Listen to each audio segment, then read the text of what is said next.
All right, I took a YouTube course seminar recently, and they told me you got to hook them in the first 15 to 30 seconds. So we're going to have an amazing show. You love Nicolas Cage? Do you know what's going to happen in the show? You have no idea. You have no idea. Guess what happens next? When we continue this show, you won't believe what happens. Stay tuned. Something amazing is going to happen on the Cinema 9 podcast. Nicolas Cage, Jared Leto, movie recommendations. Don't go anywhere. Stay here. This is the place to be, because if you leave now, you're going to have FOMO for life. All right, that's 30 seconds. Anyways, welcome to the show, Cinema 9 Pod at ProtonMail.com. Michael Govier, Travis Roy, and Eric Brandstrom. We're here. This is the new year, man. Travis Roy, you feeling the funk on the nasty dunk? I'm feeling like the podcast version of those Facebook videos where they're like 5 minutes long, but it takes them like 5 minutes to open a door or something like that. There's like, oh, I'm going to open it. No, I'm not going to open it. Well, I might open it, but I'm not going to open it. I'm feeling like the podcast incarnation of that right now. Never seen those. That's interesting. Facebook gets me because they'll have like the little red thing like in the video section, and I just kind of automatically click it because I'm like, oh, I've got a notification there. I got to clear that, and then I'm like, next thing I know, I'm being hit. Stupid bullshit of like someone pouring sand with a different color sand on top of another color of sand. I'm like, what the fuck is this? Yeah, it's 5 minutes of my life. Your Facebook is very much curated for Travis Roy. That's cool. I'm happy for you. They got me. It's wonderful. TikTok has eclipsed Facebook as the most active user social media as of this year. So that's where things are going now. I don't know what that means. Who cares? Eric Brandstrom, you've done a couple TikTok videos. I saw that you were talking about Spider-Man and the big box office hits. You excited about movies for 2022, though? Because we got a lot of great movies coming out this year. There's a lot of my favorite directors making movies this year. Darren Aronofsky with The Whale, Brendan Fraser. Wow. Yeah, Marty Scorsese, Killer of the Flowers Moon. Yeah, absolutely. I couldn't be more excited. I think 2022 is going to be amazing. Oh, yeah. So Travis is wearing, for those of you that are watching the live stream, he's wearing our Cinema 9 podcast shirts that Eric graciously created for both of us. I have mine. It's just behind the green screen right now, hanging up. So when the green screen's not up, it's always behind me in tribute, right next to my Fix-a-Shit shirt. So thanks for that, Eric. It was very nice, wasn't it? It was incredibly nice. And the offer is now extended to you, the listener. If you too want a Cinema 9 podcast, just reach out to us through any social media.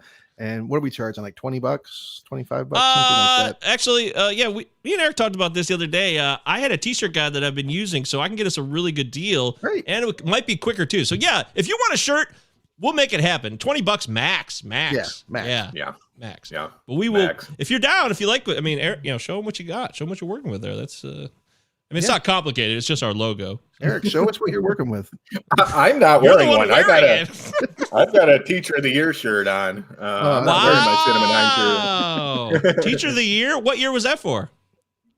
This is just a hypothetical. Oh, this is like a world's best box kind of coffee mug. Yeah, absolutely. Yeah. I lay no claim here. I'm good, but I don't know if I'm that good. You lay some. Oh, wow. Yeah, that's funny. That's very funny. Okay. Yes. So yeah, we get you a shirt if you want it. Cinema9pod at ProtonMail.com. Cinema9pod on Instagram. TikTok, we're there. The Twitter handle. The YouTube. Sub the YouTube channel. I want to give credit. Eric, you've been grinding a bit on the YouTube comments. It looks like we've got some reciprocity for some people there. So thank you for the new followers, because we just cracked 60 subs. We're up to 63 subs now. Yeah, we're excited. Yeah. Fantastic push for us. We were in the 40s and 30s for a long time. So yay! Yeah, thanks for subbing, love guys. You. Yeah, thanks for subbing. Maybe we should make thanks for subbing shirts. If we get to 100, maybe I'll do it. Who's the world's subscriber? Yeah, who's the world's best subscriber? I don't know.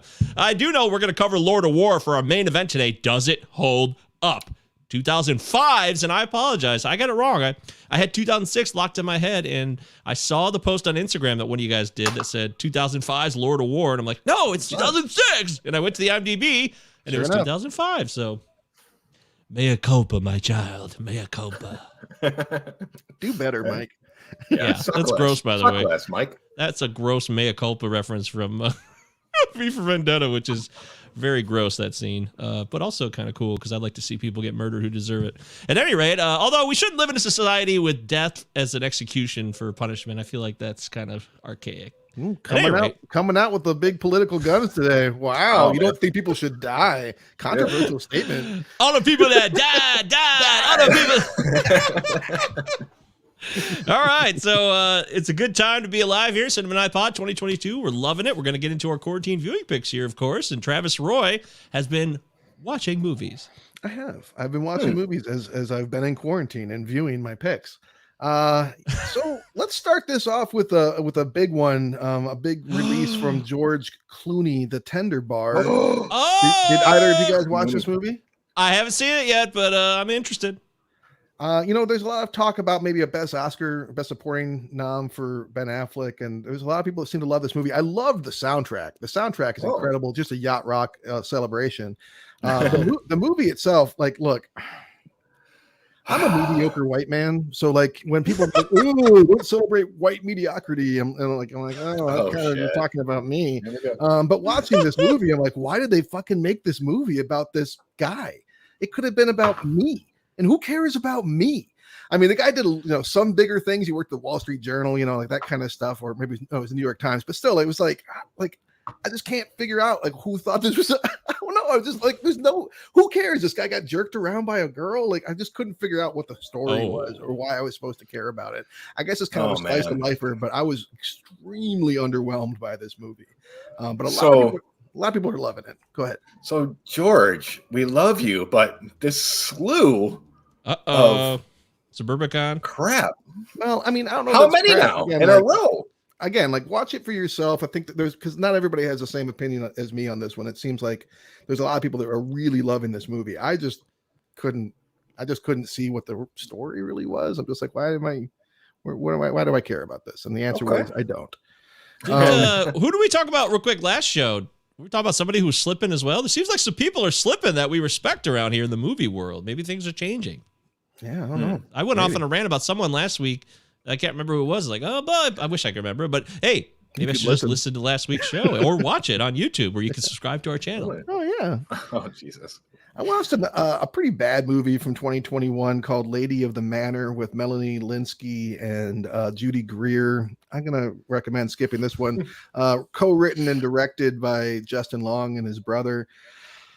Just a misfire of like a supernatural comedy. Just like too many fart jokes, man. Just back off on the fucking fart jokes.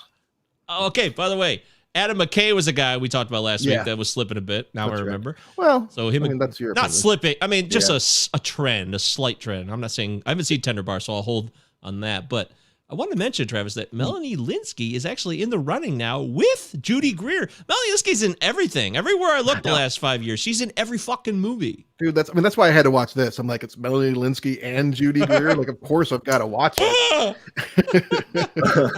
Oh, and it's got what's his name? Ryan Felipe, and apparently he's terrible at comedy. Just terrible at it. You don't say. But he's great as the straight guy MacGruber. Is he trying to be funny? He's not the straight guy? He's trying to be funny. Like he's playing like a douchey kind of I don't know. Like it wasn't funny. Another 2021 comedy I watched that I actually enjoyed, although it was it wasn't great or anything, but it was Queen Pins with Kristen Bell, and Vince Vaughn is in there, and that one dude from Richard Jewell with the many names I always forget. Yeah, that guy. Richard. Yeah, the local dude Paul from Walter Saginaw. Hauser. Yeah.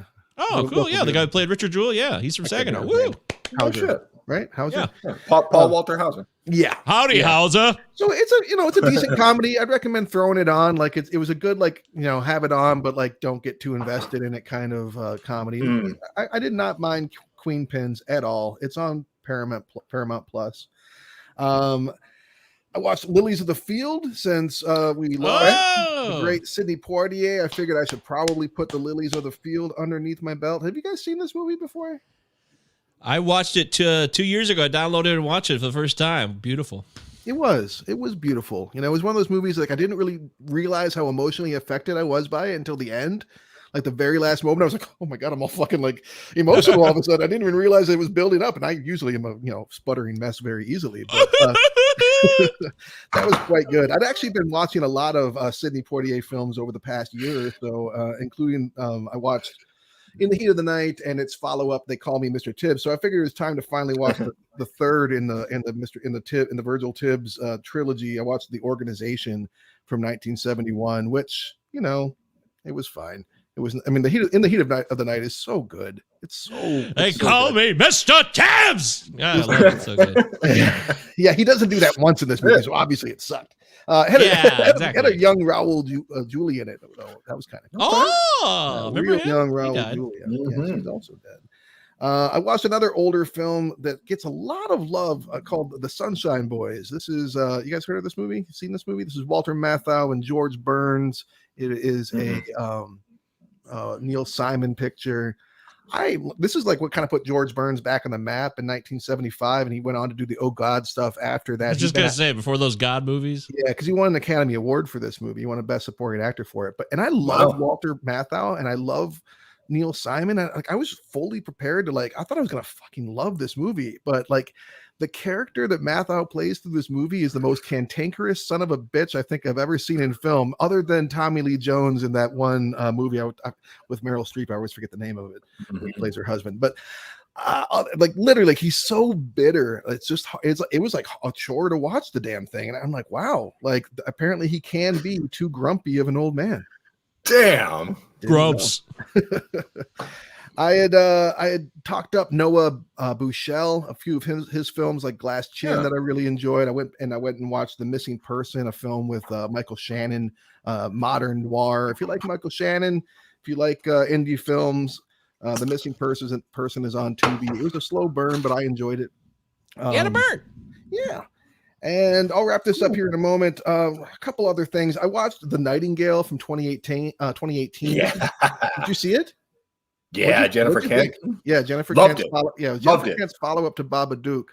I don't think there's a moment of bloodshed in Babadook. And The Nightingale, while I've reflected a lot on it afterwards and enjoyed thinking about it, watching it, I mean, I can't think of a more brutal movie. Can you? Straw Dogs, maybe, but yeah, those two are pretty intense.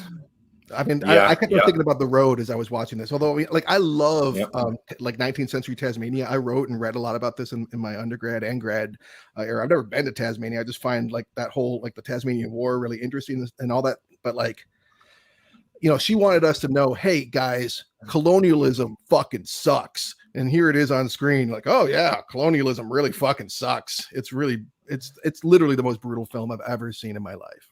Like Ted Lasso. Yeah. It was like the anti-Ted Lasso.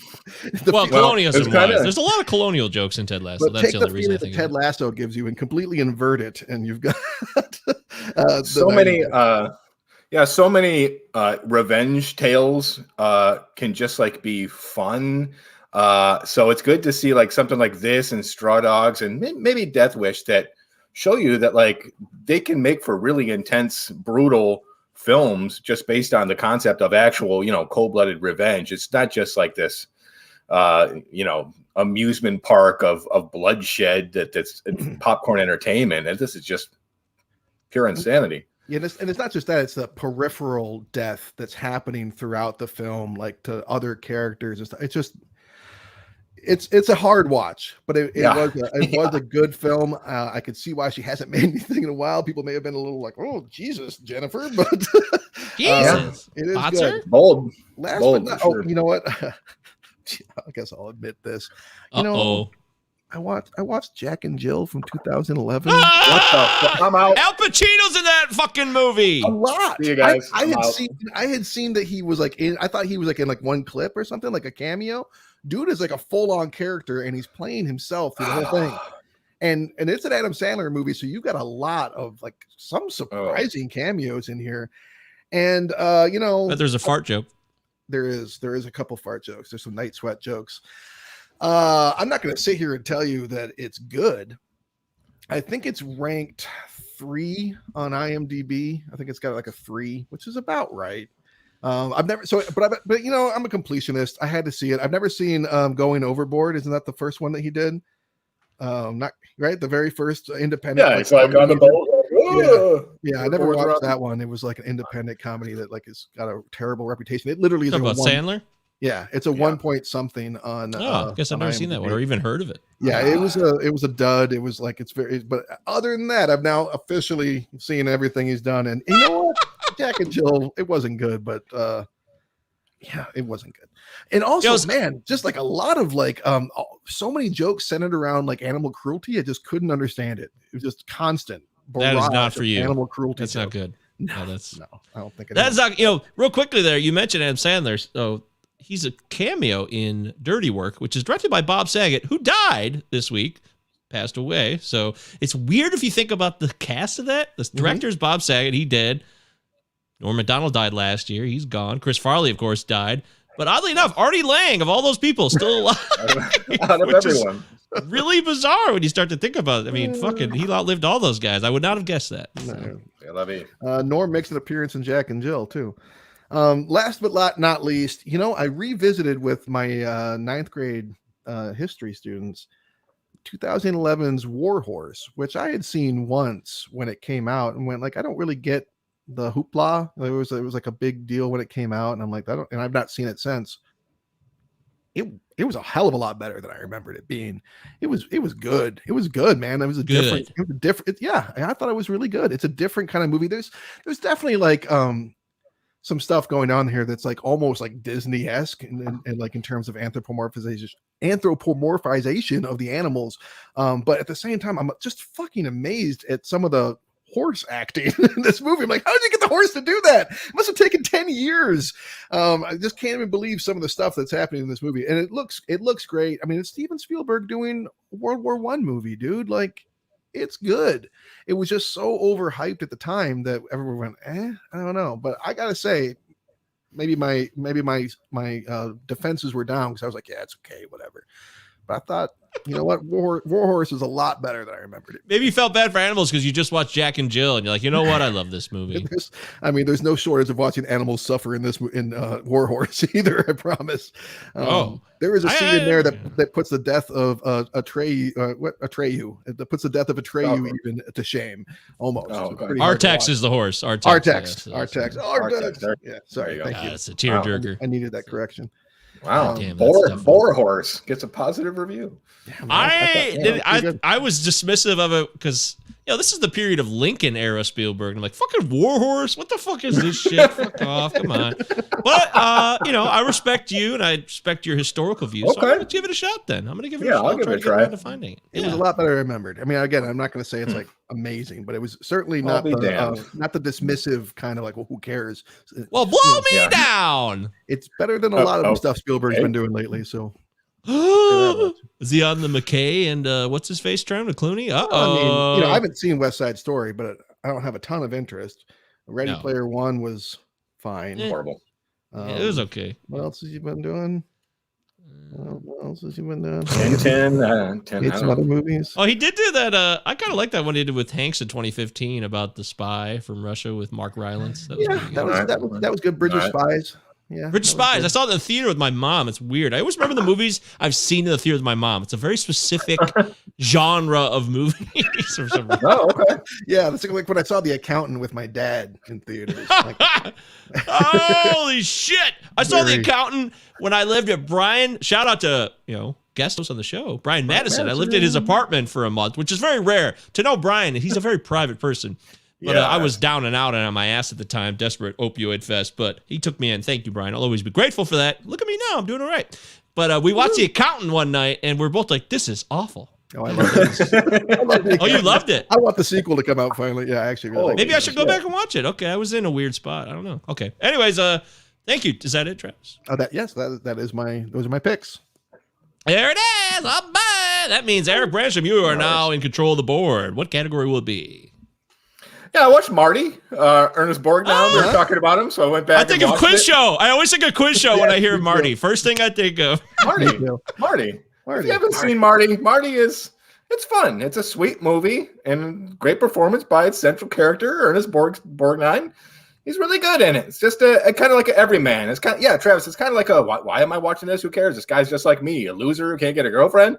But like, there's something about it that's just sweet and hopeful and unique to the time. I dug it, man. Then I went a couple years later and watched Billy Wilder's Witness for the Prosecution. Fucking fantastic. If you're into like courtroom dramas, we got Charles Laughton as this London, what do they call him, a barrister? It's like some sort of trial attorney or something, but he's defending Tyrone Power, and you've got Marlena Dietrich in there. Oh, Agatha Christie play adapted fantastically by the legendary Billy Wilder. I loved it. If you love courtroom drama is fucking fantastic. I love dramas too, but yeah, I love drama. The Last Duel. I went to check out Ridley Scott's The Last Duel. It's like 2 hours and 40 minutes. I sat there and I watched it because this guy's pissed.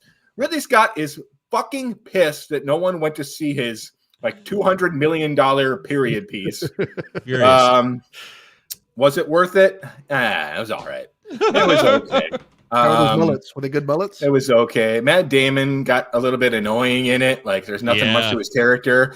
I thought Ben Affleck was fucking fantastic in it. If you take away the hair, maybe, but you can't get past that goatee, the bleach blonde goatee. He did such a great job of just encapsulating that like Caligula-esque like role of just like the ne'er to do well, like Prince of the time, like fantastic. I'll give you that. I want to say one thing real quick too. That was written by both of them too. They were very much the Goodwill Hunting. The guys come back together to write something, and this is what we get. It's a little disappointing if you think about it like that. Of course, they brought in, what's her name to like write the female part, so they weren't like trying to like speak on her behalf. But I was like, whatever, who cares? Like, what did they add to it? It was okay. Okay, incredible fight sequences. Like they do like this parallel narratives, and I don't even really see the point of why they did that. When you watch the story, 2 of the stories don't even really matter. So what is the point? Yeah, that's pretty good. Pretty good. I'll give you that. That's one of the things about that story and the movie itself is the way the structure is set up of the storytelling. It might bother a lot of people. So. I got to tell you, I'm not in a rush to see this. And you're in a less of a rush now. Yeah. Don't be. Unless Ridley Scott threatens to murder your family unless you buy a ticket. Yeah, millennials and their phones. A guy named Ridley, I'll fight him and I'll win. I'm like, Ridley?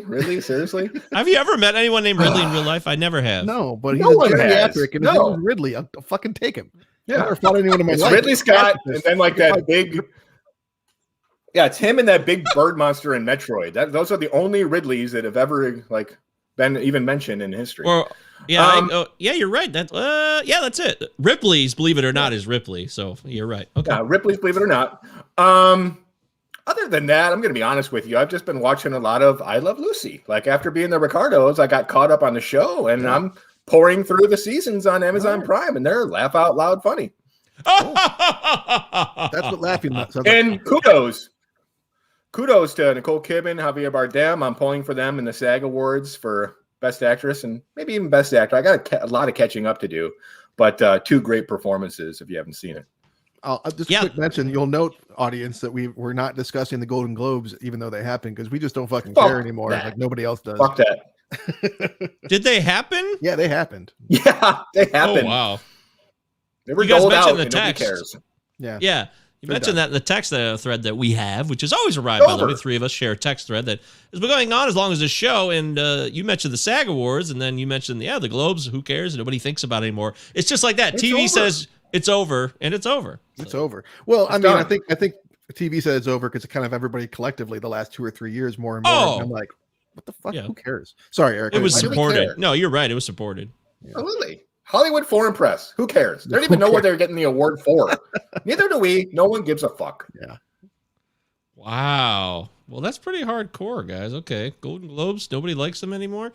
Fine. I can live in that world. I will miss Ricky Gervais's bozo-ass intros. There was always something awkward happened, and they were awkward. I loved it. He really kind of just pushed the envelope, and I like when people push the envelope. Pushing the envelope?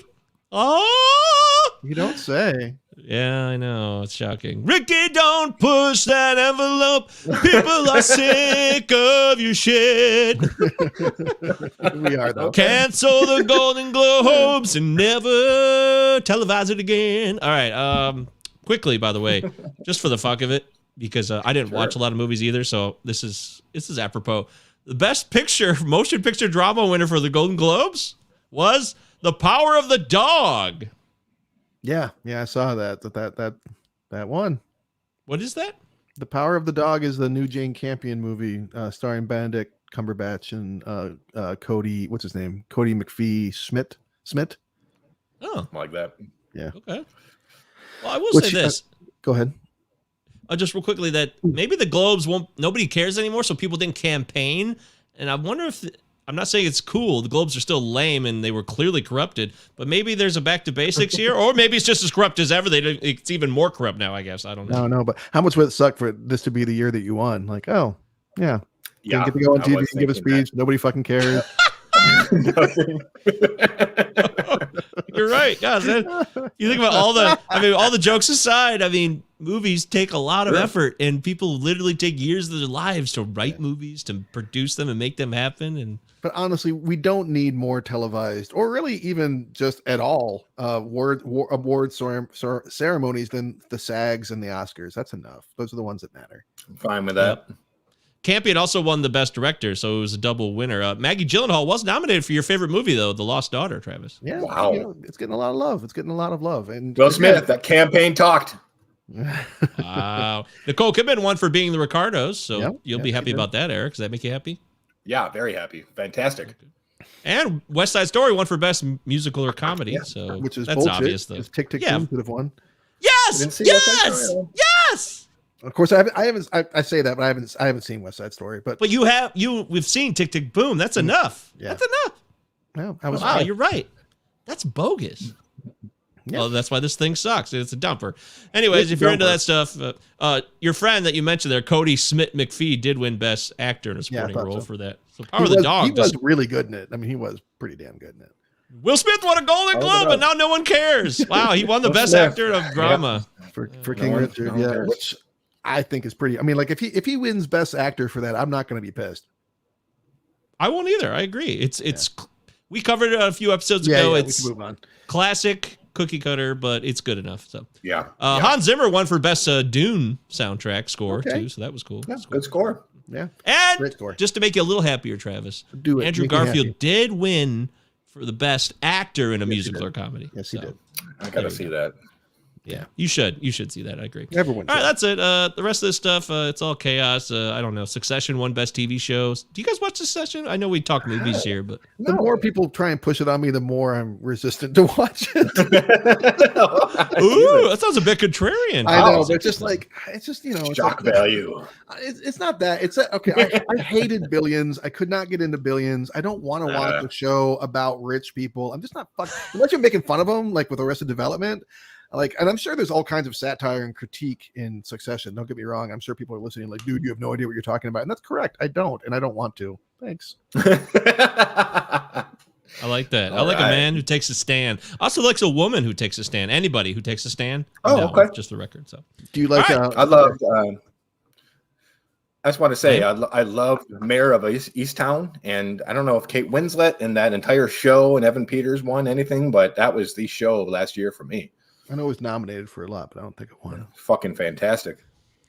Did you guys read Christian's email on the show I wasn't here for? No, I'm terrible at checking the email. Good. Well, then let's read it then. Christian sent us an email on January 1st for the new year. Oh, wow. So thank you, buddy. Christian. And we never said this. We never said this. And if we did, we never said it enough. Christian was so kind and generous. First off, he made our updated logo basically out of his own free time and interest and desire to be cool and helpful. And he made a couple of really cool audio trailers for the show that he shared with us at our big event every year that we call the Feast that he brought. And I did put it as an intro to one of the episodes after he gave it to us, but we never said enough like how cool that was. They were great and really well done. So thank you, Christian. Very cool of you, man. Very cool. We really don't give this listener Christian enough credit. He recently paid off my mortgage and both of my cars as well. Wow. No, in all honesty, Christian has been a really supportive listener, and we thank you. So what did he have to say to us? Thank you, Christian.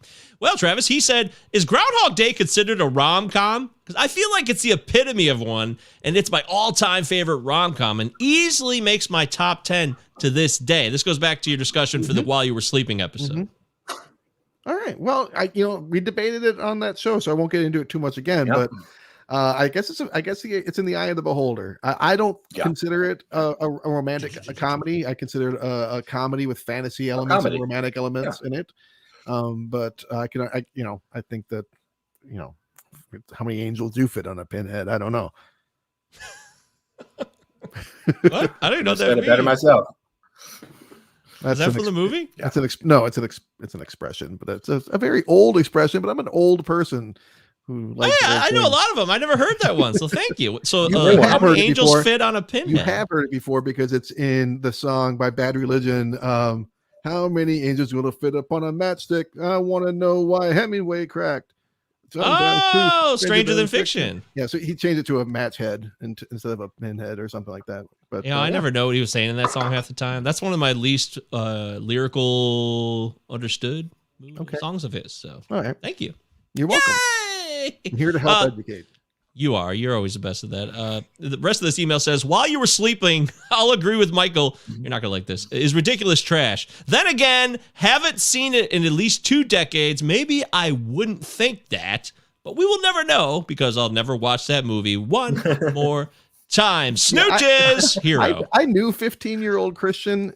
His taste has changed, as has mine. But but we do appreciate the email, and you can email us as well if you want to at cinema9pod@protonmail.com. I won't check the email, but Mike will, and you can always message us through any other social media that we're on, which is all of them. Ample, very ample. Yeah. Christian, don't pretend like you and I did not watch Serendipity twice in one night that one time when we got drunk. So you can claim to not like these type of movies all you want, but you know what happened. Co-starring Bridget Moynihan of Lord of War. Yeah. Was that an actress or just a mannequin? In which movie? Lord of War. Eric, when you say that, Serendipity memory reminds me of you and I, of course, the legendary Crash viewing. Watching Crash, tearing up too, by the way. This is all true. And eating Marco's Pizza. We each had our own separate Marco's Pizza that we decided to eat together separately at the apartment in Whitmore Lake. Crying while almost choking on a big Italian sausage the size of a golf ball. Everyone gets their own Marco's Pizza. Yes. Yep. It was just me and Eric. It wasn't even dark out yet. It was like 4 o'clock in the afternoon. It's like, here we go. Crash. We're 2 white guys who don't get it. Yep. Yeah, pretend like it's trash all we want. We cried. Yeah, well, shit. That goddamn scene with Dylan really gets me. I'll admit that. But It's otherwise, around. It will come I around. made a mistake. I made a mistake on that movie. But anyways, let's get into our main event. I said I didn't watch any movies. I just been so busy. The New Year's got me. I don't know. I'm excited. I'm trying to really make sure I'm doing everything that I can, and that unfortunately has cost me some movie watching time. Leanne's also here. We don't seem to watch enough movies when we're together. She's very particular. She gets afraid too. So if it's even remotely scary, like not even a scary movie, because you guys know I don't give a fuck about scary films, but if it has like a premise that is like real world shit, she just doesn't want to watch that stuff. So it kind of limits our viewing choices for me. So she loved While You Were Sleeping, like I said, but I can't watch that all the time. I need to watch other things. So anyways, I'll get back to it. I promise, guys. Next episode, I'll have some movies to share with you. And I got to get to see Licorice Pizza. I still want to go see it in the movie theater. I know nobody wants to go outside, Omicron, all this shit. But I got to go see that fucking movie. I have to. I mean, I was thinking about when will I go to a theater again? Probably after Licorice Pizza's gone through. It'll probably be another. I really want to go with you. I want to drag you out there to go with me, but if you're not going to do it, I understand. I just want to go see it. So. I literally dreamed that I went to see it the other day, and I woke up sad that it was not reality. Movie's going to be so underwhelming to us. I mean, we're like building it up and building it up. I don't know, man. I don't know. I'm hearing good things. Some limited things, but I also almost went to see Tragedy Macbeth, and I guess it's going to hit VOD in 2 days. So I definitely want to try to catch that. It's on Apple Plus tomorrow. I'm there. Yeah, I'm there. I'm excited. I think I've seen Macbeth before. Yeah, but have you seen the new one directed by Joel Cohen? Yeah, Joel Cohen. Oh, it's a Cohen brothers. Going solo. Let's go. Just Joel. Trouble in Paradise. Okay. All right. Well, I'm gonna I'll bug Travis off air. Maybe he'll go with me. I know he won't go, but I got to see that movie before it leaves the theaters. Just I have to do it. It's something I got to do with my life. All right. Having said all that, thanks for your emails. Thanks for your 5-star reviews on Apple Podcasts, and you can rate on Spotify. Travis was the one who originally broke the news. For the rest of my life, I will always think of Travis whenever I think of Spotify rating system, because he broke the news on this show a couple episodes ago. 5 stars at Apple, and now on Spotify too. Very easy. Life-changing moment when I uttered the words, apparently. I'll never forget it. I was sitting in this chair with these The earth lights on and everything. cracked. The sun fell from the sky. The river swam with blood. It was a very exciting moment for me. I posted a video on our Instagram and TikTok today of how you can follow us on Spotify. So if you want to know more about that, go find Cinema 9 Pod on TikTok and Instagram. Let's get to the main event. It's time to find out, does it hold up? We do this every week. We've done this show 91 times. This is the 92nd. 2005's Lord of War, starring Nicolas Cage, Jared Leto, Ethan Hawke, of course, the wonderful Bridget Moynihan, who had a child with Tom Brady out of wedlock, which is cool. That's a side note. I don't judge it. I think it's cool. Boy, you're the big Nick Cage fan. He's a baseball player. You're the big Nick Cage fan here, Travis. So I thought it was weird. I almost felt awkward bringing a Nick Cage movie to the table. I wasn't trying to hone in on your territory here. I just was a fan of this movie in the past, so I wanted to bring it back and do what we do here. Find out if it holds up or not. I was afraid of this. I didn't want to hear you say those words. I don't own Nicolas Cage. My love for Nicolas Cage doesn't reflect on you. Like, you don't have to compare. He's for all of us. He's for everyone. He is the golden hog of Hollywood, as Daryl the Cage Bod says, Cage Rage. So he is for everybody. So I we can all celebrate his glorious achievements. Maybe I'll get you to come out for that movie that's coming out soon. Oh, with him, he might have a better. You might have a better chance of getting me to see. This fucking what's the name of the Unbearable Weight of Massive Talent. The Unbearable Weight of Massive Talent. Every time I want to say a heartbreaking work of staggering genius, but that's something else entirely. The unbearable work of talent that's outstanding stuff. The Nicolas Cage movie where it's a meta movie. It's going to be great. Yeah, it'll be fun. Awesome. But anyways, this is the Nicolas Cage movie from 2005. So take us back in time, Travis. Did you see this movie back in the day, or was this a later viewing? I didn't, man. I actually didn't see this until maybe a year or so ago. I for some reason I just skipped this one, which is weird because it's directed by Andrew Niccol, who did Gattaca. So this is our second Andrew Niccol film. Holy shit! That we've covered. Yeah. Yeah. For some reason, I don't know. It just didn't. I don't know. It just slipped by me. I just didn't catch it. So I watched it last year or so when I started really going out of my way to get all the Nick Cage movies under my belt, and I watched it then. That's when it happened. Eric Bradshaw, what about you? 2005? Did you go on a date with Ange for the first time, or did you see this in silence? It's kind of the don't look up effect for this one because it's 2005. This is like Bush, Cheney, Halliburton, all of that was going on. So I was like, I'm not fucking going to a movie theater to watch a movie about this shit.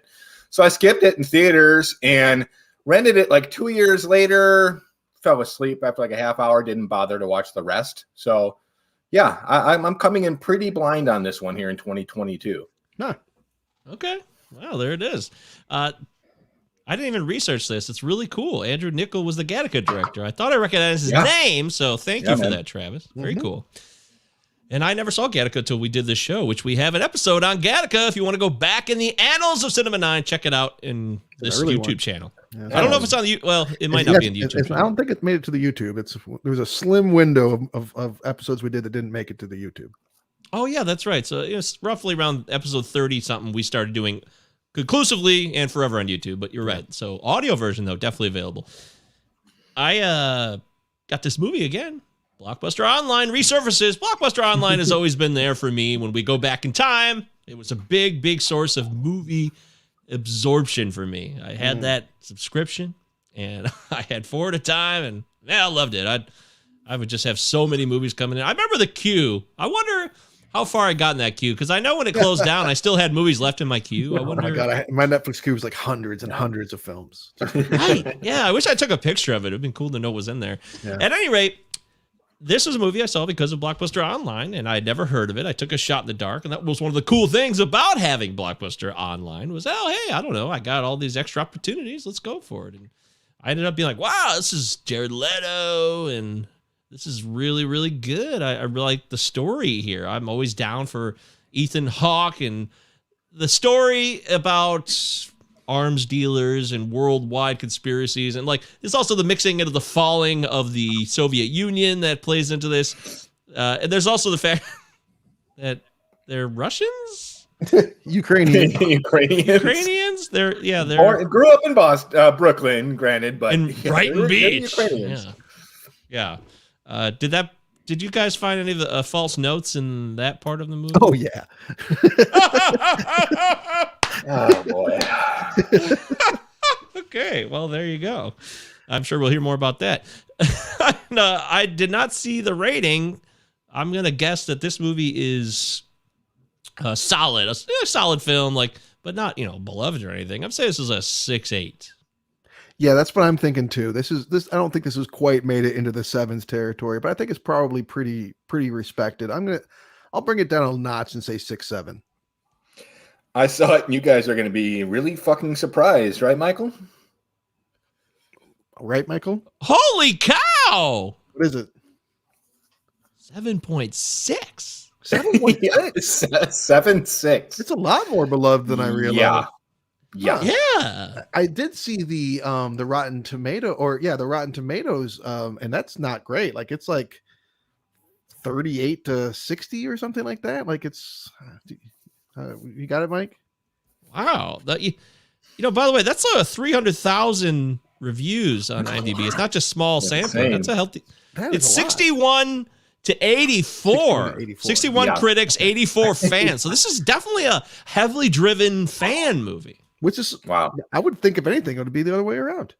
It's interesting. I agree. I completely agree. At least I remember when I first saw it, I'm like, oh, well, I'm sure critics would be like, well, this is a great, honest tale about the true mechanizations of evil across the world, global stage, shit like that. Mm-hmm.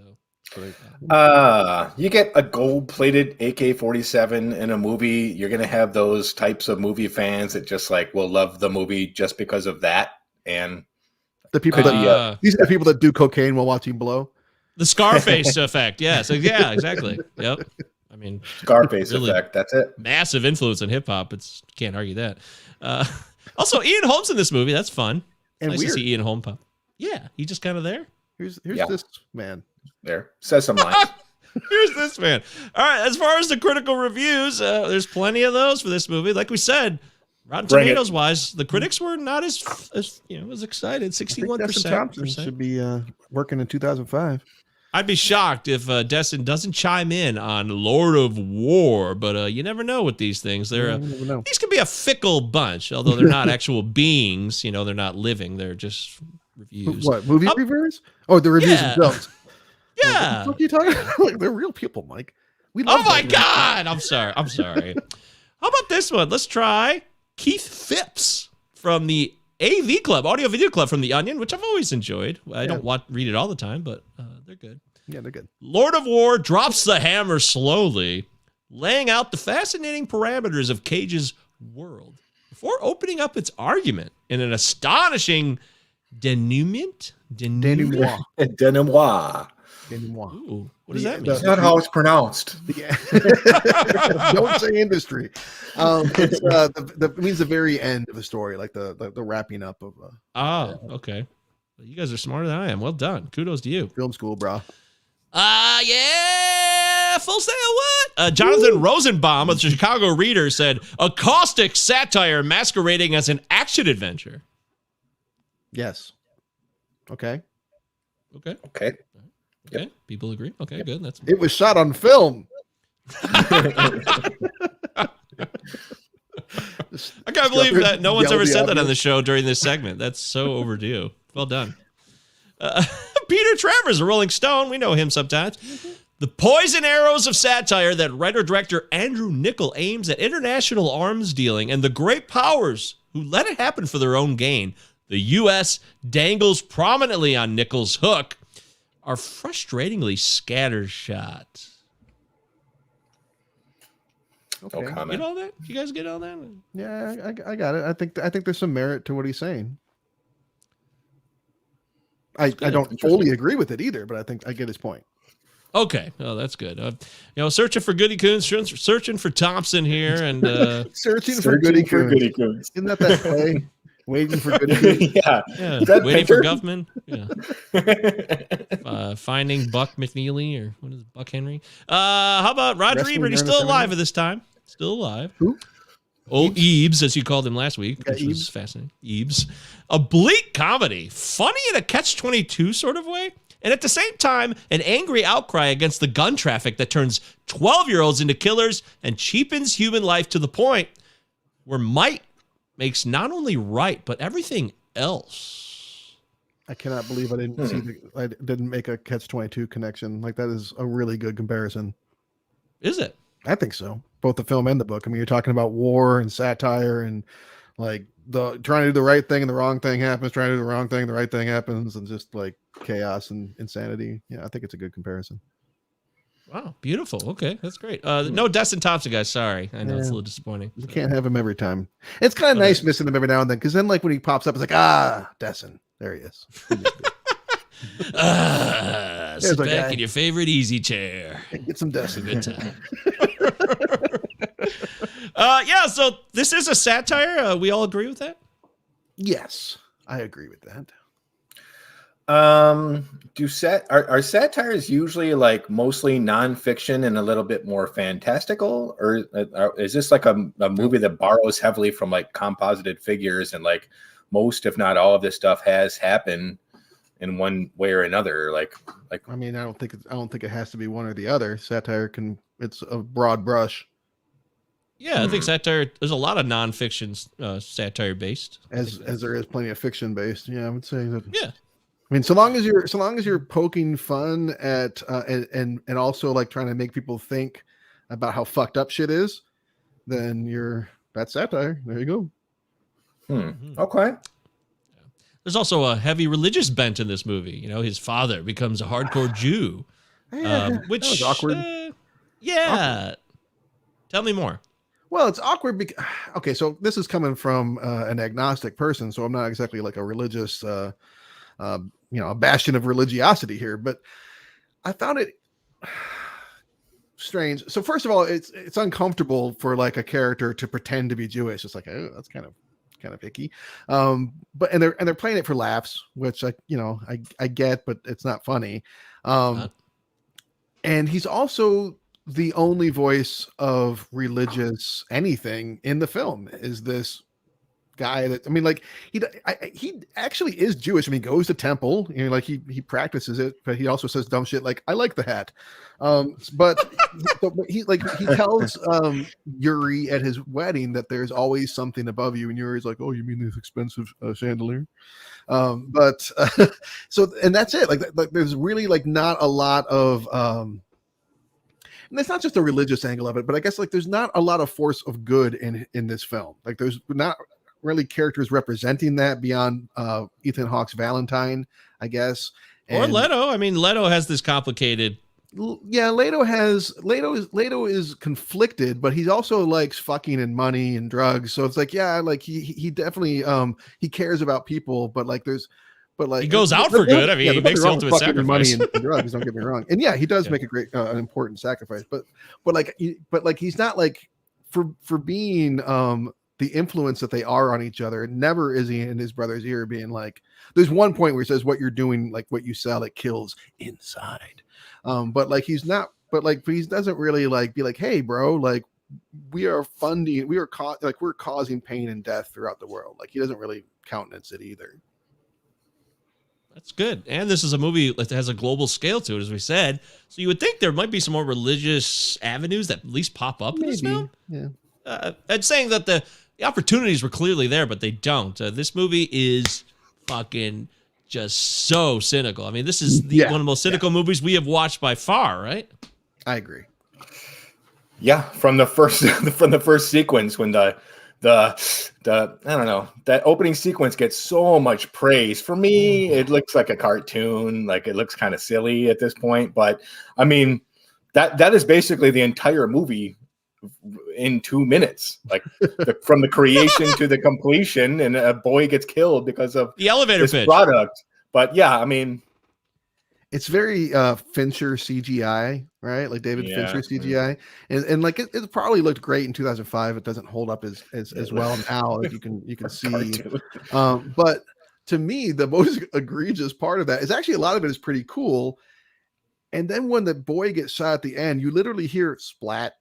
Splat. Yes. It's splat. Yes. Splat. Like it's like the music goes dead. The music goes dead, and you don't even hear like it's not even like a splat. It's almost like a person going splat. Like it is cartoonish. Marx Brothers tomato with like Roger Rabbit bullets.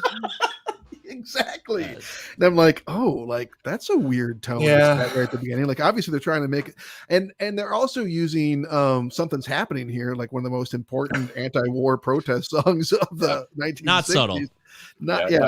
Not subtle. But there isn't much subtle in this movie, and I don't know that there's time for it. This is really? You didn't think it was subtle when they literally played cocaine while Jared Leto was doing his coke binge? Which is what, the 800th movie to do that? I cringe every time I see it in the movie. I'm like, embarrassing. On, Isn't that why he wrote it? Like he had a premonition. One day, this will be in every scene about cocaine in the movies for many decades to come. No? Okay. Well, I think there actually is. You're saying it's not a very subtle film, but some of the drug use stuff and the difficulties that he's having, I think it's actually pretty well done. It's kind of cast aside, too. It's not important to the movie that much, other than that they're brothers, and Yuri, we're brothers. Blah, blah, blah. Patria, whatever. Vitali. So let's talk about that. They're Russian. Ukrainian. Children. Ukrainian. Damn it. Okay, I keep doing this wrong because I keep children of Ukrainian immigrants growing up in Brighton Beach, Brooklyn. Yes. Thank you. You said it late much 70s. better than I ever could. Yes. Do we buy that either one of these actors? Nick Cage, a little bit. I kind of buy it. Like Jared Leto has got to be like, it's just so unconvincing every time. What about his borscht? Come on, his borscht is amazing. I'm sure it's beautiful. I mean, it's rough. Not only is Cage not convincing in his Brooklyn affectation, but to even have a smidgen of Ukrainian is. You really got to suspend your disbelief. I mean, there's one line he literally sounds like he's like born in Venice Beach. It's so obvious. Does Cage even try to have a Brooklyn accent in this movie? Does he make a pretense to it? He doesn't. He's too consumed with the cynicism of his character more than anything. He wants to make sure that he's selling the fact that this guy will do whatever it takes to make a buck, and he isn't gonna stop for nothing. Does that inspire you, Mike? Like this has the blow effect for me. The blow effect is where I see what's going on here. I'm not going to care about this character because of his enterprise. They're not going to be able to do anything to make me give a shit about this guy. When we first meet the two, like, what do they give us to connect with them? Any type of humanity or heart or anything. What do we have to draw from? Oh, he's got a crush on the local girl who also just happens to become an internationally famous supermodel. But that's about it. I'm making fun of this movie already, but that's the. He buys out a hotel on an island just for them. Yeah. It's great. It's romantic. Don't you see the beautiful passion that these two clearly have for each other? But that's the thing, is that we're supposed to be like, obviously we're supposed to be like, no, like we're supposed to not be with this character. We're not supposed to be with him. We're not supposed to be like, this guy's all right. This is a good guy. There's no point in the movie where we're supposed to root for this character. This is very much antagonist as hero kind of movie. You're watching this villain throughout the course of the film become more villainous. He eventually finally commits murder and says stop after the trigger is pulled, right? Because like he wants to kill. Like he gets worse and worse and worse throughout the movie, and by the end of the movie, the only things that kept him human, the only things remotely that he cared about that were beyond money and doing this thing that he's good at, he's lost them all. He's lost them all. So, and his last line is something along the lines of "Never go to war, especially against yourself." Like he's going to lean into this. He is going the loss of the people in his life. It's like, if anything, he's going to be a colder, blacker, darker soul for it. And yeah, like at no point is this movie supposed to be like, oh, I love this guy. He's great. I'm with him. Like, no. So to Eric's point, then you're right. There isn't a time besides the borscht and hey, we're young children, by the way, young kids. They just skip that. By the way, he starts off like playing like a 20-year-old version of himself, which actually isn't that bad. Like, I mean, they do an okay job. I think he looks. I mean, I've seen Birdie. He doesn't look that different from that, actually. I think they did okay. Yeah, well, Leto can do it as Vitaly because he's just always going to look. I mean, he's 50, he still looks like he's 25. But he's a vampire. But like, yeah, he is 5 years with no aging. What's going on here? Have you seen me, sir? Have you seen? Is it the Borscht? Oh, that's true. So at any rate, the scene to me that really sums up this movie's cynicism and what you just described really quite beautifully, actually, Travis, for sure. is when Vitaly tries to sacrifice and save the people that are about to be slaughtered. Yeah. He gets killed. He watches his brother get murdered. He tries to kill his brother.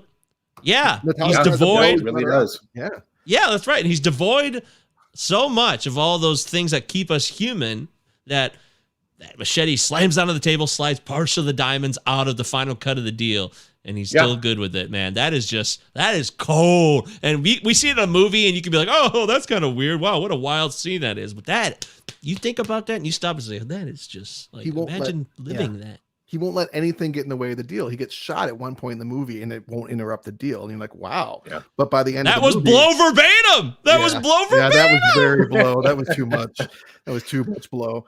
But when his brother dies, like he says, I'm lost if I get up and leave. I'm lost if I stay. And at that point, like, but he was lost before that even. And that to me is the big tragedy of the movie, is watching him bring his brother into this, because Natalie is a gentle soul. All he really wants to do is he's got this dog in him, but his dog wants to fucking do drugs. His dog doesn't want to kill. Not really. Pleasure. Yeah.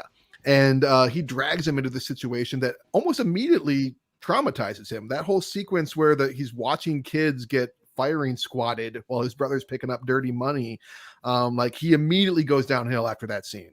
Like, there we go. He is just fine through the first part of the movie. And then like they get that coke right after that moment, and his life is trashed, and he never recovers. And like, he's like, the best thing I can do is go back to my parents' kitchen and make borscht and like have this little life and not do this. And then his brother sucks him back into it again by saying, need you. Yeah. Says the magic fucking shibboleth, the same shit. And then when he turns it around and asks his brother, will you be my brother in arms? His brother says no. And get the obligatory, like, I can't do one last job. I'm good now. I got a girlfriend. All right, I'll do one last job. I wonder if he'll die or not. That's one of the many reasons why this probably should have taken from the viewpoint of Jared Leto's character instead of, in my opinion, the Yuri character, or maybe even the Jack Valentine character, because I'm just not really interested in Yuri at all. And mostly it's because this like cognitive dissonance doesn't even come until like 20 years into his career. He has his first like, oh shit, maybe what I'm doing is wrong, when Ian Holm dies. Like, before that, there's nothing but the spoils, and there's nothing for me to latch onto in terms of his humanity. It's just, I didn't give a fuck what happened to this guy. Yeah, you're hitting on a lot of points here, guys. I want to cover real quick. So you mentioned, Travis, the lost part. This character's lost. Yuri is lost. Nicolas Cage is lost even before he's lost, and it's kind of maximized in the Brown scene in Africa where he goes on this night long. Brown. By the way, are you guys interested in this? Yeah, dream sequence in a way. Cool. Which is it real? Is it really happening? Is it not? I thought of you, Mike. Yeah, that was. Thank you. I always appreciate that. I thought of his fast forward button. I'm so clear now what my tombstone's going to be. Taco Bell, dream sequences suck. Yeah, I got it all covered now. But you made this. But that's fast forwarding through life. I absolutely did. This is what I've done. You did this. I am the one who sees that as, it's a summation. It kind of wraps it up for us in a way. But I'm curious about that booze. Like, would you guys want to try that booze, by the way? Just a side note. That African coconut water booze. I thought it was the cocaine mixed with gunpowder that had him off like that. I guess it was. Well, it was all of it. Yeah. The melange. So you looked this up? I looked it up to see what happens if you ingest gunpowder, because I was curious, like, what would happen to you? Would it fuck you up? Because it'll do nothing to you, basically. I mean, like, if you do enough of it, it'll eventually make you sterile. But other than that, like it, or make it hard to get it up or something like that. I didn't do that much research. But in short, it is non-toxic in small doses.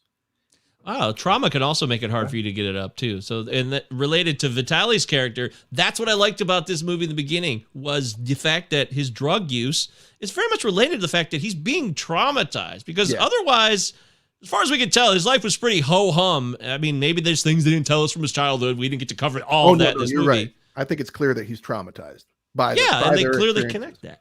It's hardcore. It's you can't just go through this stuff and not be affected. It does have this layer of. That's what I'm saying. It does have this layer of people are different, and we all go through these experiences in different paths, and that's what happens with Yuri. He could just detach further and further and further. Vitaly can't do it. That's the dichotomy there. Yes, Eric, you're right. We all knew he was going to die probably because he's got to go on this one last mission to save the Brotherhood, of course. But he also is such innocent guy in a way. He didn't want to do this, like you said, Travis, and his own brother fucks it. He kills his own brother. This guy is the biggest piece of shit, arguably, of characters that we've done in any movie. Arguably. He doesn't kill his own brother. I mean, his brother gets shot. To me, he does. Well, he doesn't help his own brother, but I mean, what would have happened if he'd helped his brother? They would have probably been able to blow up the trucks, and then they would have been shot themselves, and then still those people probably would have gotten killed. Honestly, I'm not saying that. I mean, like, no, I wouldn't argue. The complicit nature of the entire character's arc, his entire life. He's a complicit in everything. Everyone around him's death.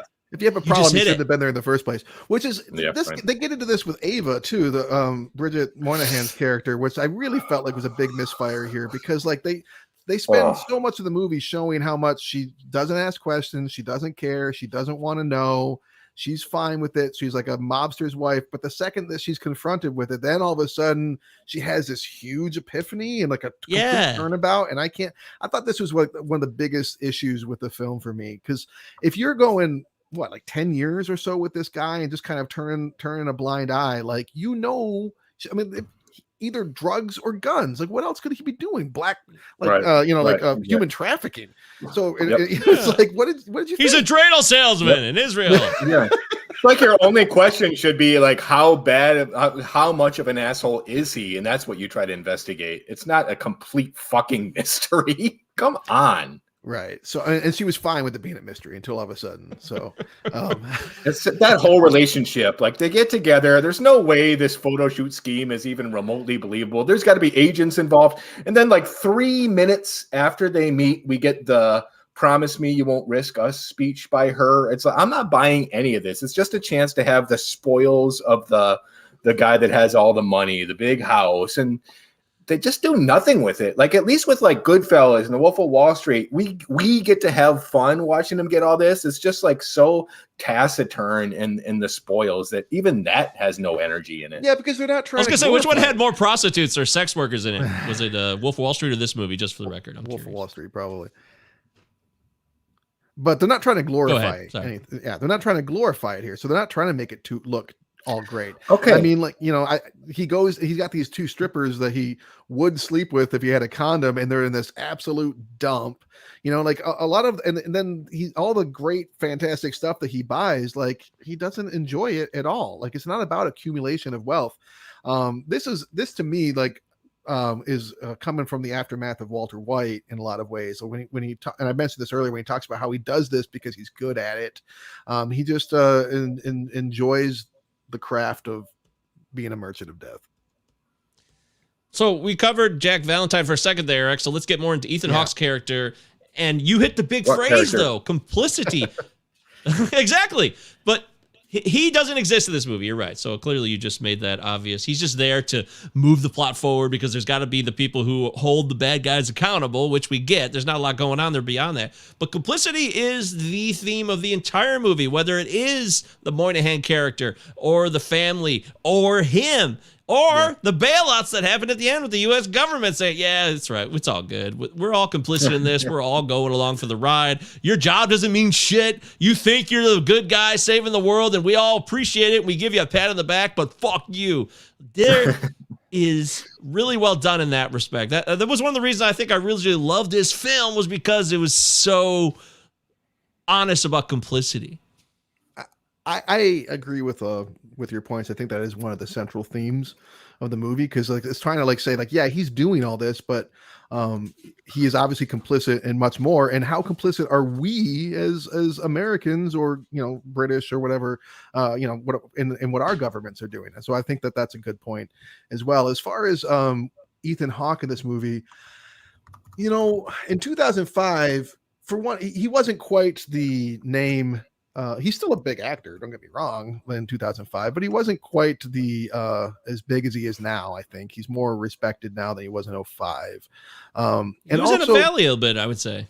Yeah, I think he was too, and he reunited with Andrew Niccol again. So they probably were buddies after Gattaca. This wasn't too long after Gattaca, so it's really too small of a role for an actor of his caliber and celebrity, even in 2005. It's just should have been maybe someone with a less familiar face, because you're with it being Ethan Hawke, you expect more development, you expect a bigger character. If it had been played by somebody that you just kind of know, but like you didn't really know their name, but you recognize their face, it probably would have worked a lot better in some ways, because you don't expect too much out of him as an actor or as a character. I mean, great point. Tell us how pissed you are about it, Eric. Come on, it's trash. I moved on to other topics, such as, do Uzis have instruction manuals? Is it a good idea when giving your brother an Uzi to point it at him like 5 times? Also, where the fuck does I'm sorry, but Yuri sells so much shit to people in so many countries, 60, 75 tank. Where does he keep this stuff? Where does he store it? Like, how does he transport it? They don't really get into, if anything, the logistics of this guy's business. Okay, a little bit. He's got a drunk Russian uncle. That's all it is. That's part of it. He also, when he's talking to Andre, the warlord, the president. I just want to say, Eamon Walker. We haven't talked about him yet. He's great. Fantastic. Yeah, he's really awesome. Fucking awesome. So when he's talking to him, at one point he's like, "Look, you've got to set up the fake accounts. You've got to set up this." He kind of makes this reference to a bunch of to the logistics that you're talking about. And you do get a sense every now and then that, like, at least I did, that there is a whole, yes, he is the head of actually a huge, a corporation, basically. Like he has all kinds of people working for him, including his own son. Did you guys notice Weston Coppola Cage popping in here, and he calls him son? He's the one that repaints the helicopter for. That's him. Right. That's Nick Cage's firstborn son. Oh, the one who paints the ship when they have to change the flag? Not the one that paints the ship when they have to change the flag. The one that paints the helicopter to make it into a medical helicopter. Oh, yeah, right. Well, but that reminds me, there are little cool things in this movie that gives a tip of the cap, like being stranded in Africa for a night. First off, does anyone believe that he would survive that? I mean, not that Africa is constantly a dangerous place, but good Lord, you're just stuck in the middle of nature. Well, raw dog nature. What about having to poop and pee 24 hours just sitting on a suitcase? Oh, we couldn't have that amazing time lapse of the fucking plane being deconstructed overnight. Cool. Come on, dude. It does look cool, it is man. Okay. It is well done. I agree. That also reminds me of Constant Gardener too. There's a lot of references. This movie reminds me of other movies. Maybe that's just me, but this kind of stuff is what makes the movie enjoyable at times. At least I recall it being entertaining, because scenes like that are really well crafted. And yes, Jack Valentine comes back 24 hours later and he's like, all right, now it's time to go to jail, blah, blah, blah. Yeah, for the pointless character, I get it. Nobody's named Jack Valentine. Come on, it's such a movie name. A terrible name. You're 100% right. This movie is dipping its hands in so many geopolitical, social, economic entities that I'm fascinated by. So maybe that's why it got me hard originally. It's just teases me so much, oh, I'm into that. Oh, I like that. This movie dives in, but it never really goes into great detail on any of these things other than surface encounters. Yeah, well, at the end of the day, I think Nick Cage is in every scene almost. I mean, there's very few scenes that he's not actively doing work in. So in a lot of ways, this is a character study, and it's an interesting character study to me, to follow someone who's clearly the villain, but an ambiguous villain. From Afghanistan to Sierra Leone, all these things. Eamon Walker's character is a reference, I think, to you know what I'm talking about? What was his name? He was a CIA dude. He was a dictator in one of those West African countries over there. He ended up being expelled. So there's a lot of references, like you said, in the early part of the show, Eric, non-fiction, legitimate stuff that is mixed into this. It's also a tale about a guy who actually was a gun runner, which is an amalgamation of other gun runners too. I can't remember his name. 5 other gun runners, a classic composite character. You borrow here, you borrow there. That all being said, I really think that if you're going to make an American movie about Liberia and a lot of, and you're going to focus on Liberia and a lot, and you're going to talk about how fucked up it is and how it needs help and how it's so brutal and violent, maybe mention that it was founded by Americans and that Americans Freetown abandoned it. Like Monrovia, Freetown to Sierra Leone. Oh, okay, right, Monrovia. Charles Taylor was the guy I was thinking of, by the way. That was the CIA plant/dictator who was there at the time. It's definitely distributed by American studios, but this is French money that put up to $65 million for the movie because American studios would not greenlight this script because of the connection with the history of arms dealing. But let's not forget, lose access to the military. And thanks to those like, hey, also, fuck you, this happens too. The title cards at the end, we know that France is a major power in the arms dealing. So they're basically saying, yeah, we know that we're one of the 5, but we'll still pay to get this endorsed. And even the fucking Amnesty International endorses the film because at least it's getting a message out there about the dangers of arms dealing. And how evil Africa and Russia is. We got a classic Russian like evil guy, like in Shadows, like come on now. That was kind of about Rocky 4 bullshit. Yeah, I felt like there was a lot of like, ooh, look how scary Africa and Russia is. Yeah. Okay. Like, yeah. Yeah, they're saying that, but the enabler of it all is the United States. Right. I don't think they shy away from that. So, but you do have to think for a moment. That partly. I was like, well, what if he wasn't Ukrainian then? Why? Because it's the it's United States, but he's a firstborn immigrant. Yep, that's a great point. Like you should have had somebody like all American. Absolutely, that's kind of like a cop out because.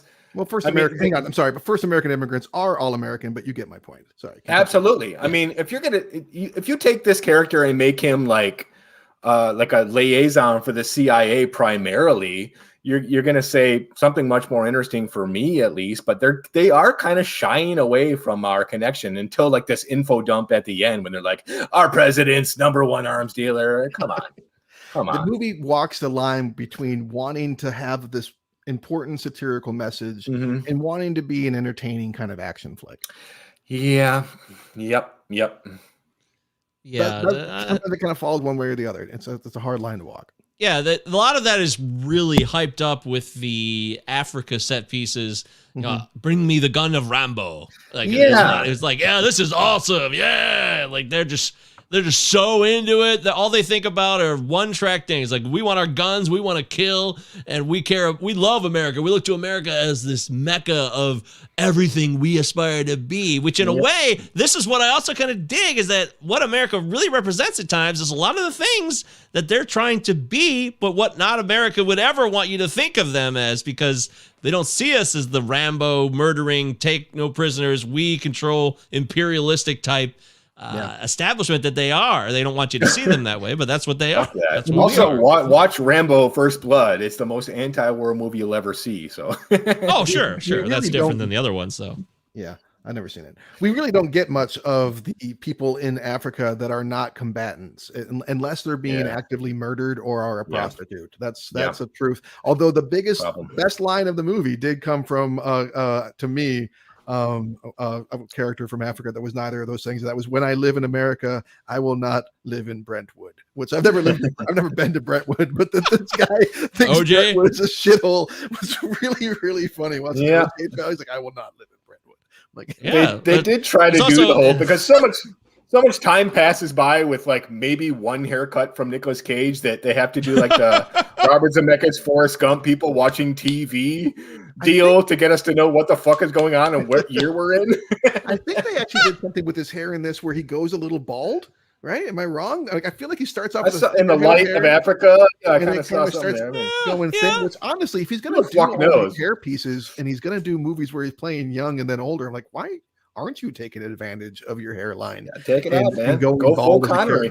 Yeah. Well, I mean, like, you can start with like a full hair piece, and as the movie goes on, recede. That would be a convincing move. But Yeah, that's the big Vanity. problem with this movie, dude. No doubt about it. I hear you. 20 The years. fucking hair. Yeah. Oh man. But there's also, there's AIDS jokes like, oh, these are African women, so they must have AIDS. And I'm like, oh, okay, What a doing face this, palm, and Nick Cage is in bed. Wait, are you sick? AIDS? Yeah, that's Come on. That's a rough, face man. palmer, You're right. man. Yeah, you're right. AIDS? That's fucking rough. AIDS? And then so he kind of comes to like, so he does the drugs and like he's like fucking this prostitute and he's like, did I have AIDS now? And then like he goes and like he sees Ian Holmes, so you don't know if he's alive or dead. Then he sees like the son of Andre, so he doesn't. You still like all this thing, goes and sees jackals, and you're like, I don't know what's happening. Yeah, and it's all shot like this guy Amir Makri shoots the film, and for what it's worth, I mean, does a fucking good job. It looks really fun and engaging to watch. That's kind of part of the problem for me.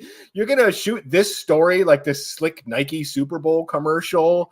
It bugs me. It adds to this coolness of the guns, and it's the finesse of the firearm, and everything's supposed to be so sexy. I'm so tired of that shit.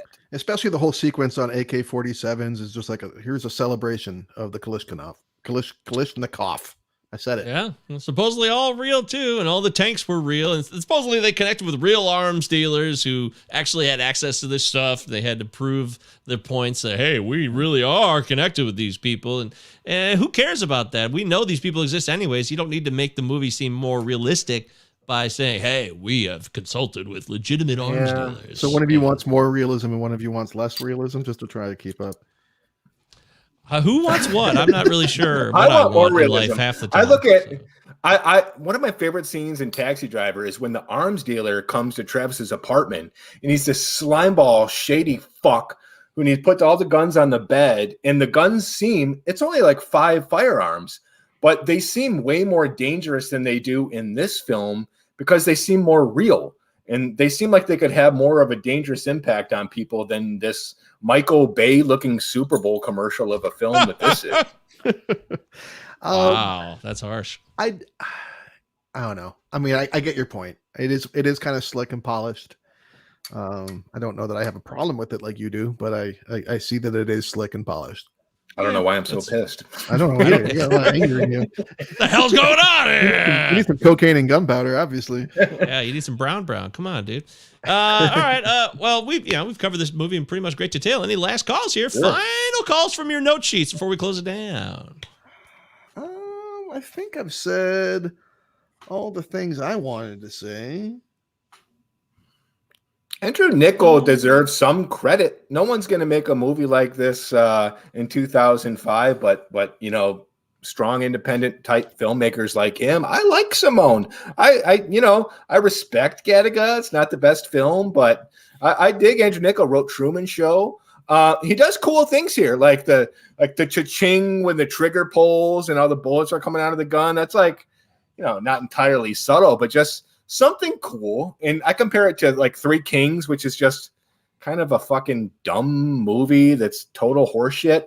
And this makes this look, that makes this look a hell of a lot better for me. And it's because this guy who started out as just a writer, and he starts making his own movies, and he does interesting things visually. It's not a boring film by any stretch of the imagination to watch. That's good. I haven't seen Three Kings in a while, so I can't attest that's to good. that. Did you guys catch? Yeah, I'm like, oh, that's great. That's wwonderful. Did you guys catch Donald Sutherland in this film? Of course I did. JFK What the hell are you reference of talking like about? He says one line, like his person is not in the movie, but the general that Nick Cage calls like twice, and it shows him like it's that he's guy? just a silhouette. He does supposed to be Ollie North. I kind of figured that it's supposed to be Another like someone jammed him. in historical reference. Yeah. But it's Oliver North. It's Donald Sutherland's voice for like the one line that guy says. He's like, I can't talk right now. I don't know what Donald Sutherland got paid to say I can't talk right now, but that's him. Yeah, that's definitely him. You can't mistake that voice anywhere. Absolutely. Yeah, you can't. I don't know. I like the subject matter. I think this probably could have served better as a really strong documentary on arms dealers, especially in this era, maybe narrated by Nicolas Cage.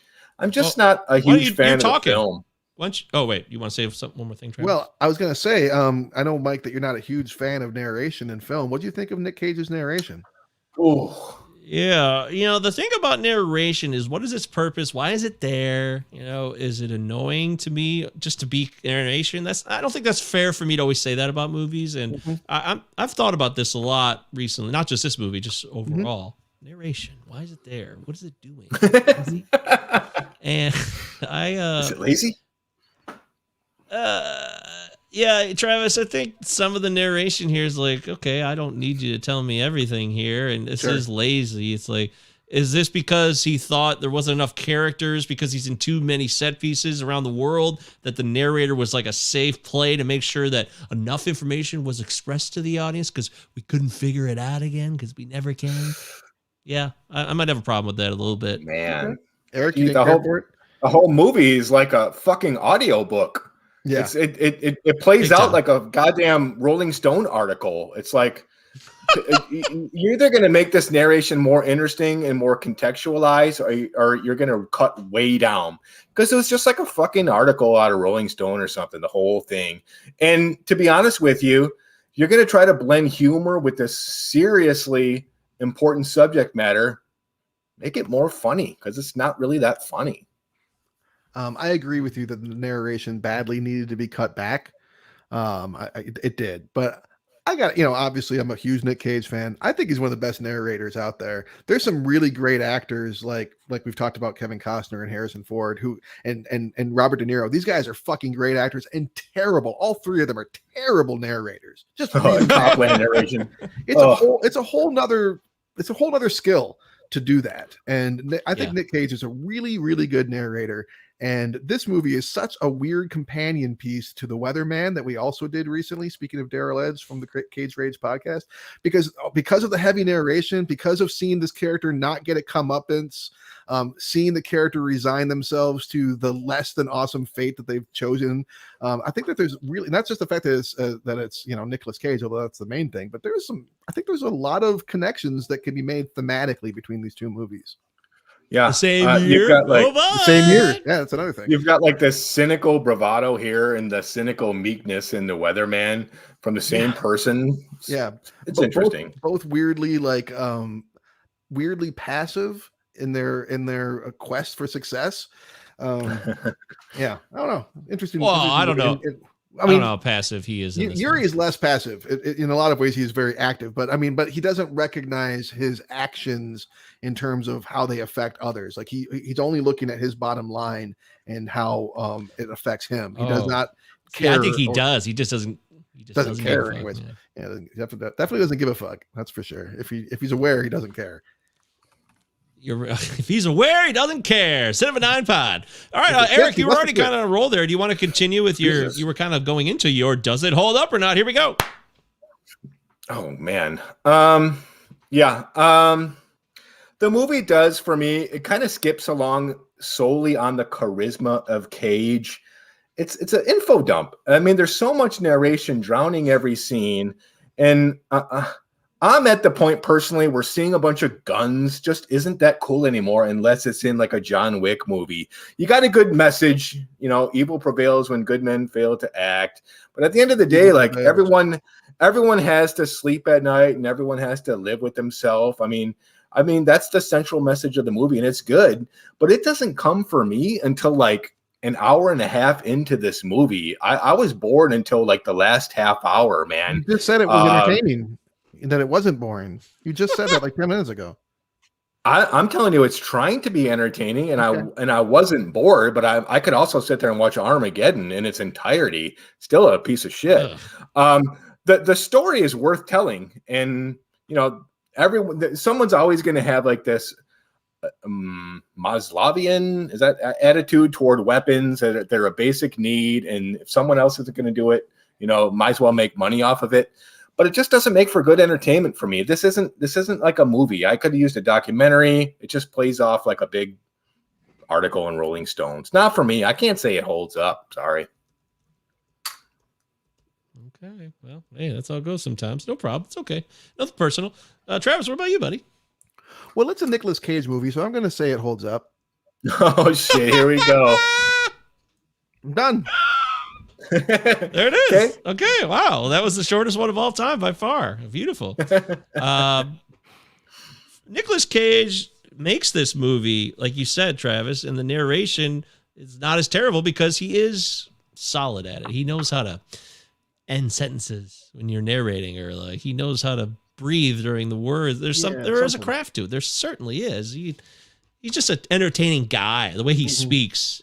Some people aren't interesting. Sometimes what they do verbally isn't as good as what they can do physically. And so this movie replies to a lot of other films, or maybe it doesn't reply. It kind of just joins hand in hand with Blow and some other druggy type movies. I get that, but it also doesn't. It has this massive scale about the acceptance and the complicitness of us as human beings who live in countries that have generally open laws about being free and exercising speech and being allowed to, pursue the pursuit we want to pursue. So that part of the movie will always be interesting to me. It's disappointing that it dabbles. It doesn't go into it quite enough. It's supposed to be a comedy too, like you said, Eric. I don't find it that funny anymore at all. I don't know. I probably laughed a lot more, probably. I think I did back in the 2000s when I saw this movie and saw it again. It's certainly not that funny. The way Cage speaks can be funny at times, but any of the premises of like an actual joke, like Travis mentioned with the Jewish stuff, that's terrible. And there's other stuff that's not funny with the African set pieces and the Rambo crap. And Vitaly's supposed to be this hero that we can. All right, you don't like Yuri? He sucks. Fine, we get it. But you got Vitaly. You can, you could glom onto him and feel like you're inspired. But I don't know. This is a tough call for me. Like, it's not a piece of shit to me either. It's a well organized movie. The pacing's good too. It never drags ass. So I guess in a respect, it's not ideal. It's not fantastic. It's not a piece of garbage. It has some qualities that are interesting enough. So I'm going to say that it holds up because it tries to do something that isn't always done in filmmaking by maybe expressing a message, even if the message isn't properly expressed ideally. So yeah. It holds up. I agree. It's imperfect, but it's worth seeing. And just for the record, Left Behind starring Nicolas Cage also holds up, Travis? I haven't caught that one yet. I haven't caught that one yet. All right. I'm not saying that every Nicolas Cage movie is good. I've seen Jiu-Jitsu. But he ripped on that one a couple years ago. You were saying that one sucked. Deadfall is terrible. Like I was being obsequious or gotcha. Facetious. I should say.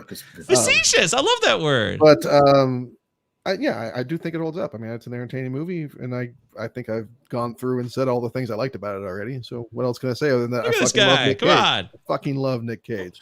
Look at those bullet hair. Look at those bullet hairs. Yeah, bullet hair. Bullet hair Cage. It's got to be a really bad movie for me not to like a Nick Cage movie. Well, there it is. Hey, that's the bottom line. And speaking of bottom lines, next week's show is a special guest. It's Christopher Deary from the Palazzo Podcast. There's a baseball podcast I do with Deary. And he has told Travis what next week's movie will be. So, Travis, what is it? I'm dying to know. I'm really looking forward to this. I'm going to keep on making the same joke that it's the Palazzo 9 podcast, the Cine Palazzo podcast. Cine Palazzo. Because it'll be I like a complete crossover of both podcasts. Anyway, Chris has been wanting to come on for a while. We've been wanting to get him on for a while. I'm glad that we could finally get him on next episode. And he has chosen 1996's Swingers. Swingers. Oh, wow. Swingers. We're gonna do Swingers with Chris next week. It's been a while. So, it's been a while since I've seen it too. I feel like I think I know how I feel about it, but it'll be a good one to reinvestigate. I haven't seen it in absolutely, I don't know, 5 or 6 years probably. So that's one for a minute there. I was watching like constantly till about 4 years ago. So okay, good call. Good call. Man. I think it's apropos for the show. Time to go back to 96 and find out if it holds up. Yeah, that's what we do, right? Good job, Chris. Yes. Yeah. Big Bad Voodoo Daddy. Do they hold up? Great job.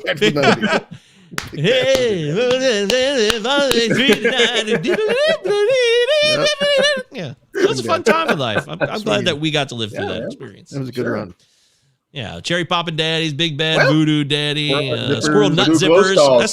Squirrel Nut Zippers. Well, Voodoo Skull Skulls is like that's legit punk ska, hard. That's a different level, man. That's okay. Sorry. That's okay. So, you stopped the show dead. Not all right. So, yeah. It's not okay. Mad Caddies?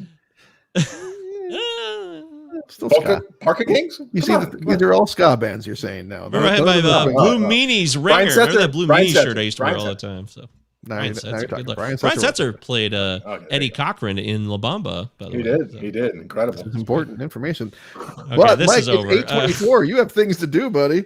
That's true. Speaking of the Palazzo podcast, which is Cine Palazzo. I like that. That flows off the tongue quite well. So the Palazzo 9, Cinema Palazzo. Hey, it's Cinema 9. There it is. So Reverend Horton Heat. That's what I was thinking of. Ooh, never liked. I don't want to obsessed with that band. I never got it. Sorry, I never got it either. No, but they were big. People loved them. I didn't. Yep. So next week, there's bands we'll maybe mention randomly again that have something to do with the genre. We don't know. Yeah, who knows? But don't forget, next week we'll be here live. Cinema9pod@protonmail.com. Send us an email. 5-star rating. Apple Podcast, Spotify. Thank you so much, everybody. We love spending time with you guys, and we'll catch you next time. AIDS.